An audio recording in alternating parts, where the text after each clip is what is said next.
we're still waiting to find out which party will take control of both the House and the Senate. But one thing is clear right now. Some who supported Donald Trump as leader of the Republican Party no longer do. The question is, how big is that sum? Well, Rupert Murdoch's media empire, which obviously was once solidly behind Trump, is now blaming the former president for the GOP support. The cover of the New York Post today read Trumpty Dumpty, saying that he had a great fall. Yesterday, the newspaper's cover applauded Ron DeSantis' re-election, calling him the future of the party. The editorial page of the Wall Street Journal that was mentioned earlier, writing Trump is the Republican Party's biggest loser, saying his candidates failed at the ballot box, which of course is the truth. It also said since his victory in 2016, he has a perfect record of electoral defeat. Okay, back with us, our panel. And Joan, it's true, he does have a perfect record of electoral defeat, except for his win for the White House, his first and only win for the White House. Alyssa Farah pointed out, I think, something very important, which is after January 6th, you saw some of these same Murdoch publications turn against him. And everybody went running back to him after a little while. Do we see that again, or is this something different?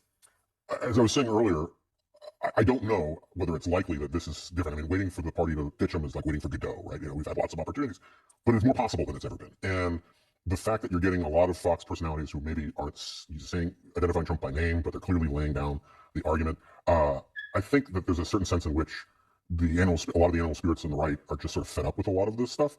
It's interesting. Sarah Longwell does these focus groups with Trump supporters, and it's interesting. This was a while ago, but the number one reason why a lot of them thought that they might not want to vote for Trump again is because he would be a lame duck, because he would only serve one term, and Ron DeSantis has 2 terms. I think there are a lot of Republicans who are just looking at this as a much more pragmatic thing. There's the entertainment wing of the right, which is just about monetizing outrage and that kind of thing. And it's going to be very difficult for them to let go. And here's the thing. When you look at Ron DeSantis, right, and there's, many in the Republican Party, it's harder to get rid of somebody and throw someone out when you don't have a replacement, right? So they're like, okay, here's our replacement, and he just won big. Let's put Ron DeSantis in there. Okay. Well, Trump sees it, slammed him on the eve of his victory in Florida. I'm sorry. And Trump just posted a post. Ron DeSanctimonious, his new name, is playing games. The fake news asks him if he's going to run if President Trump runs, and he says, I'm only focused on the governor race. I'm not looking into the future. Well, in terms of loyalty and class, that's really not the right answer.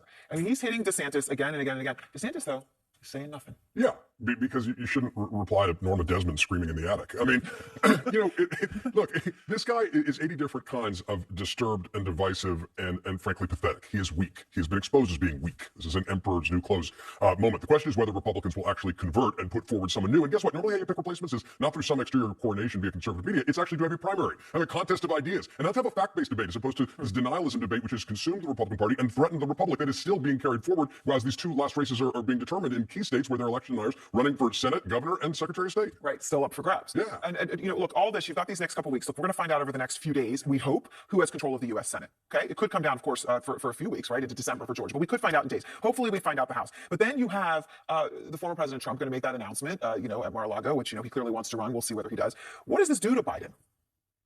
I think Biden's going to wait. I think he's going to wait. Yeah. So wait till the New Year, keep waiting. Yeah. Here's what I'll say. Before Election Day, when we thought Trump might make that announcement the night before in Ohio, we weren't sure how well Dems were going to do. I thought they were going to do okay, but Biden's feeling really good. And if I was him, I would ride this wave. I would see what happens in Georgia. I mean, if we win the Senate in Nevada and Arizona, I think I just wait. Do the holiday, talk to your family, announce in the beginning of the year, or say you're not, and give a solid year and a half for your field to open and people really to get out there and do the marketplace of ideas. Can I just say that I don't think we're giving Biden enough credit. I mean, yes, this election was a rejection of Republican extremism, not endorsement of Bidenism. But like his legislative record, like his foreign policy record, now his midterm record, I mean, objectively good if you look at it from any sense of perspective beyond a partisan lens. And that's not Afghanistan, which was absolutely. I'm talking more about the rallying our allies around NATO in Russia's invasion of Ukraine. The exit of Afghanistan was disastrous. But I think the guy deserves some credit for pulling off an act that defies political gravity, and as well as a legislative record and a bipartisan record, which is pretty strong. We'll see how the decision he makes. It's not saying he should run for office again, but it's significant what he pulled off in this election. We should forget. All right.